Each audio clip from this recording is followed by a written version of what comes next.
Hello everyone, I am Arjit. So today's discussion topic is আলো বা light. সপ্তম শ্রেণীর পরিবেশের আলো বা লাইট অধ্যায়ের আজকে যেটুকু আমি আলোচনা করব তার মধ্যে ফার্স্ট আমাদেরকে জানতে হবে আলো কাকে বলে। হোয়াট ইজ লাইট বা হোয়াট ইজ আলো। আমরা সাধারণ ভাষায় আলো বলতে কি বুঝি? যা কোনো একটা অন্ধকার স্থানকে অন্ধকার দূর করে দেয়, তাই তো? কোনো একটা অন্ধকার স্থান যার দ্বারা যে মাধ্যম দ্বারা অন্ধকার দূরীভূত হয়, সেই স্থানটার ওই ঘটনাটাকে বা যা ওই অন্ধকারটাকে দূরীভূত করছে তাকে আমরা আলো বলে চিনি। এবার কি আলো অনেক মাধ্যম দ্বারা প্রবাহিত হতে পারে, আবার আলো অনেক মাধ্যম দ্বারা প্রবাহিত হতে পারে না। যে মাধ্যম দ্বারা বা যে সকল মাধ্যম দ্বারা আলো যেতে পারে বা পরিবাহিত হতে পারে তাকে বলা হয় স্বচ্ছ মাধ্যম। যে সকল মাধ্যম দ্বারা আলো প্রবাহিত বা পরিবাহিত হতে পারে না তাদের বলা হয় অস্বচ্ছ মাধ্যম।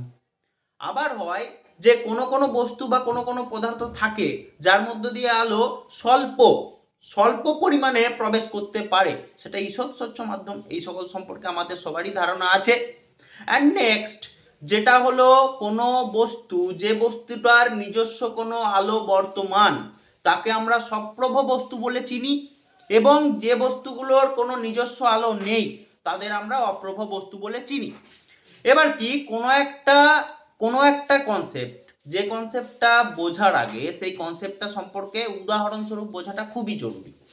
যেমন হলো জোনাকি বা সূর্য, যাদের নিজস্ব কোনো আলো বর্তমান, অর্থাৎ তারা হলো সপ্রভু। বাট আমি যদি বলি ইলেকট্রিক বাল্ব, সেটার ক্ষেত্রে কি তার তো নিজস্ব কোনো আলো নেই, অথবা চাঁদ, তার তো কোনো নিজস্ব কোনো আলো নেই, তারা অন্যের আলোয় আলোকিত হয়, তারা হচ্ছে অপ্রভ বস্তু।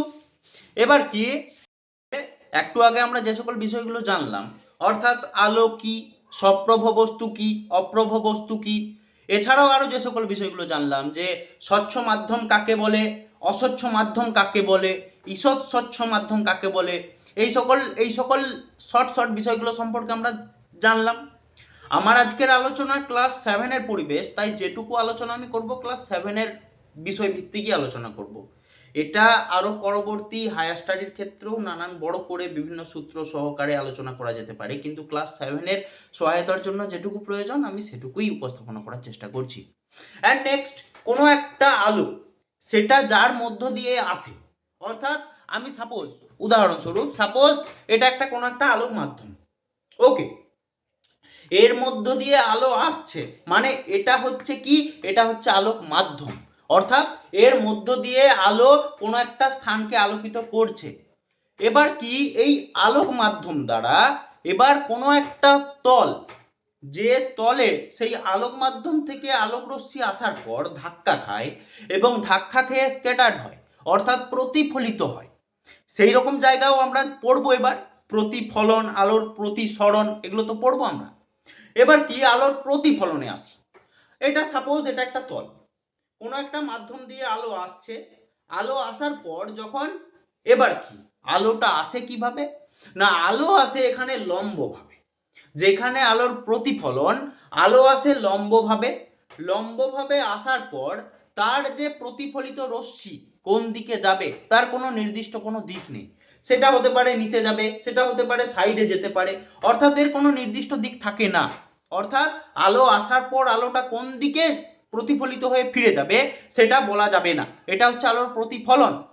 এবং আলোর প্রতিসরণ কি না, কোনো একটা মাধ্যম, সেখান থেকে আমরা আগেরটাতে পড়লাম আলোটা আসছিল কিভাবে, লম্বভাবে, কিন্তু এক্ষেত্রে আলোটা আসে তির্যকভাবে, অর্থাৎ বাঁকাভাবে। তাহলে তির্যকভাবে আসার কারণে কি হয় না, আলোটা ঠিক তার বিপরীত দিকে প্রতিফলিত হয়ে যায়।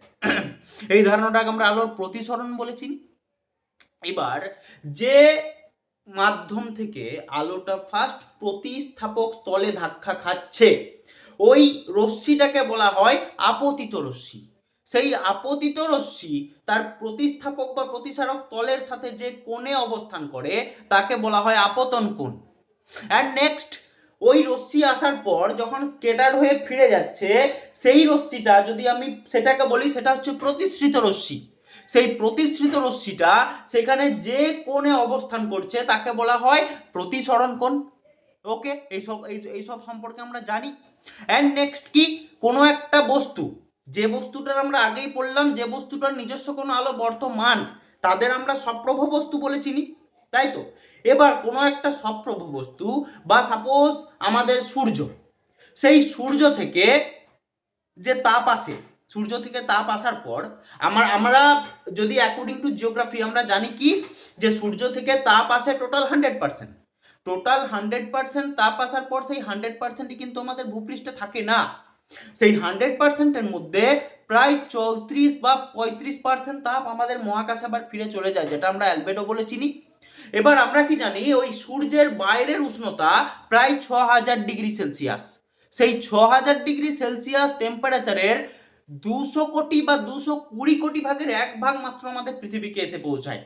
সেই 1 ভাগটাকে যদি আমরা 100% ধরি, সেটাকে আমরা ইনসোলেশন বা আগত সৌর বিকিরণ বলে চিনি। এবং কি ওই 100% তাপ যেটা আমাদের ভূপৃষ্ঠে আসলো, সেই তাপটা আমাদের পুরো ভূপৃষ্ঠে তার যত সকল কাজকর্ম আছে, অর্থাৎ আমাদের ভূপৃষ্ঠকে উত্তপ্ত করা, উদ্ভিদ তার খাদ্য তৈরিতে কাজে লাগায়, এছাড়াও মানুষের শারীরবৃত্তীয় কাজেও এই আলোর যে ভূমিকা, প্রভৃতি কাজ হওয়ার পর 34% তাপ ফিরে যায় আবার মহাকাশে বা মহাশূন্যে, যে ঘটনাটাকে আমরা কি বলে চিনি, অ্যালবেডো বলে জানি। এবার কি, কোনো একটা দিন, সেই কোনো একটা দিনের যদি আমি আলোর প্রসার, কোনো একটা দিনের যে সূর্যের তাপের প্রসার, অর্থাৎ কোনো একটা দিন, সেই দিনটার সর্বোচ্চ তাপমাত্রা আর সর্বনিম্ন তাপমাত্রা, অর্থাৎ সকালবেলা যখন সূর্য উঠছে আর কি, আর দুপুরবেলা যখন সূর্য একদম মধ্যখানে অবস্থান করছে, ওই দুটোর মধ্যে যখন অন্তর বার করি তখন তাকে তাপমাত্রার প্রসার বলেও আমরা জানি। এবার মূল টপিকে আসি। তাহলে আলোর প্রতিফলন, আলোর প্রতিসরণ আমরা জানলাম। এবার আসবো কি না, কোনো একটা আলোক মাধ্যম, সেই আলোক মাধ্যম থেকে যখন আলোটা নির্গত হয়, সেটা আলোক রশ্মি গুচ্ছ রূপে, আলোক রশ্মি গুচ্ছ রূপে নির্গত হয়। এর ক্ষেত্রে আমরা জানি যে প্রতিফলিত আলোক রশ্মি গুচ্ছ, তাই তো। আমরা তো এগুলো নাম জানি, আপতিত আলোক রশ্মি গুচ্ছ। কোনো ক্ষেত্রে কি হয়, যে আমি সাপোজ মনে করলাম এটা একটা ইলেকট্রিক বাল্ব, তাহলে এখান থেকে যখন লাইট, এখান থেকে যখন আলোটা চারিদিকে ছড়িয়ে পড়ছে, মানে কি পুরো এরিয়াটাকে সে করছে, ফোকাস করছে, পুরো এরিয়াটাকে সে ফোকাস করছে এখানে। অর্থাৎ এর ক্ষেত্রে যে ঘটনাটা, সেটা হচ্ছে কি, যে আপতিত আলোক রশ্মিগুচ্ছ বা প্রতিফলিত আলোক রশ্মিগুচ্ছর কনসেপ্টটা। অ্যান্ড নেক্সট আমরা কি জানবো, যে কোনো একটা মাধ্যম, যে মাধ্যম থেকে আলোটা আসার পর কি হয়, যদি আমি আলোটাকে কোনো একটা প্রিজমের মধ্য দিয়ে যদি আলোটাকে প্রবেশ করাই, তাহলে কি হয়, সেখানে আলোটা কয়েকটা বর্ণালীতে বেরিয়ে আসে, যেটাকে আমরা বেনিয়া সহকলা বলে চিনি, অর্থাৎ রংধনু বলে চিনি যেটাকে। সেই ঘটনাটাকে কি বলে, আলোর বিচ্ছুরণ বলা হয়। অর্থাৎ সেই ক্ষেত্রে যে আলাদা আলাদা 7 রকমের রঙের বর্ণালী বেরিয়ে আসে, সেই ঘটনাটাকে বর্ণালী বলে চিনি। এছাড়াও যদি এটা একটা আলোক মাধ্যম, অর্থাৎ আমি যে বসে রয়েছি, আমার পিছনে যে ছায়াটা পড়ছে, সেই ছায়ার মধ্যে যেটা কালো অংশ, সেটাকে বলা হয় কি, সেটা হচ্ছে আমার ছায়া, তাই তো, সেটা হচ্ছে আমার ছায়া। কিন্তু সেই ছায়ার পাশে, সেই ছায়ার আশেপাশে একটা অস্পষ্ট রয়েছে, সেটা হচ্ছে আমাদের উপচ্ছায়া, অর্থাৎ প্রচ্ছায়া উপচ্ছায়া কনসেপ্ট আছে সেখানে। এবার কোনো একটা অ্যাম্বুলেন্সের লেখাটা কেন গাড়িতে উল্টো লেখা থাকে, তার কারণ কি? আমরা দর্পণ সম্পর্কে আমাদের ধারণা সবারই টুকটাক আছে, অর্থাৎ উত্তল দর্পণ অবতল দর্পণ আমাদের টুকটাক ধারণা আছে। যখন কোনো একটা অ্যাম্বুলেন্স রাস্তায় যায়, অ্যাম্বুলেন্সের জন্য সব সময় রাস্তা আগে ক্লিয়ার করে দিতে হয়, তাই তো। এগুলো আমরা জানি, বেসিক সেন্স আমাদের মধ্যে বর্তমান। আমরা গাড়ি চালাই, এবার গাড়ি চালাতে গিয়ে যদি আমরা রাস্তার মধ্যে থাকি, যদি পিছনে অ্যাম্বুলেন্স থাকে, এবার কি আমরা সাইড দেওয়ার চেষ্টা করি যাতে অ্যাম্বুলেন্সটা আগে বেরিয়ে যায়। এবার আমাদের দর্পণে আমাদের গাড়ির যে ফোকাসিং মিরর থাকে, সেই মিররে আমাদের পিছনে যদি কোনো অ্যাম্বুলেন্স থাকে, তার লেখাটা এসে আমাদের এখানে প্রতিফলিত হয় ফুল সোজাভাবে, সেই কারণ। অথবা কি জলে পড়লে প্রতিফলিত হয়ে সোজা দেখায়, আমরা তো একটা বেসিক নলেজ অনুযায়ী তো এটাই জানি যে ওই কারণেই আমরা কি করি, ওই কারণেই অ্যাম্বুলেন্সের লেখাটা উল্টো লেখা থাকে যাতে পড়তে সুবিধা হয়। অ্যান্ড নেক্সট কি, অ্যান্ড নেক্সট হলো যে কোনো একটা সরল ক্যামেরা, সরল ক্যামেরা বলতে কোনো একটা ক্যামেরা, সেই ক্যামেরা থেকে যখন ছবি তোলা হয়, সেই ক্যামেরা থেকে ছবি তোলার আগে একটা লাইট যায়, সেই লাইটটার বিপরীতে একটা প্রতিবিম্ব এসে প্রতিচ্ছবি আসে বলে সেটা আমরা ক্যামেরাতে দেখতে পাই। অর্থাৎ কোনো একটা সরল ক্যামেরার অনেক অংশ থাকে, একটা শাটার, একটা র্যাক বা পিনিয়ন, তাই তো, এগুলো সম্পর্কে তো আমরা জানি। একটা হচ্ছে বক্স, একটা হচ্ছে কি, একটা হচ্ছে যেটা আমরা ছবিটা পাচ্ছি, প্রতিচ্ছবিটা, সেটা, এগুলো হচ্ছে একটা সরল ক্যামেরার বিভিন্ন অংশ যেটা ক্লাস 10 মাধ্যমিক লেভেলের আছে। অ্যান্ড নেক্সট কি, কোনো একটা মাধ্যম বা আমরা যেটা বলছি আমাদের সূর্য, সেই সূর্য থেকে একটা বিভিন্ন আলোক রশ্মি আছে, তার মধ্যে একটা অতি গুরুত্বপূর্ণ রশ্মি হলো যার নাম হচ্ছে আল্ট্রাভায়োলেট রশ্মি বা অতিবেগুনি রশ্মি।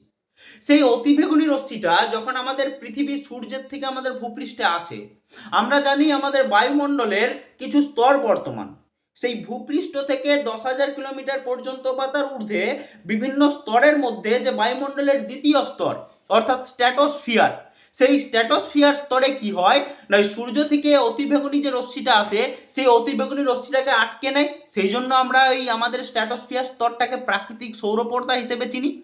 কারণ কি, ওই অতিবেগুনি রশ্মি যদি মানুষের ত্বকে পড়ে তো মানুষের ত্বকে ক্যান্সার হয়। এছাড়াও কি, মানুষের চোখে পড়লে মানুষ চোখে দেখতে পায় না, মানুষের চোখে ছানি পড়ে।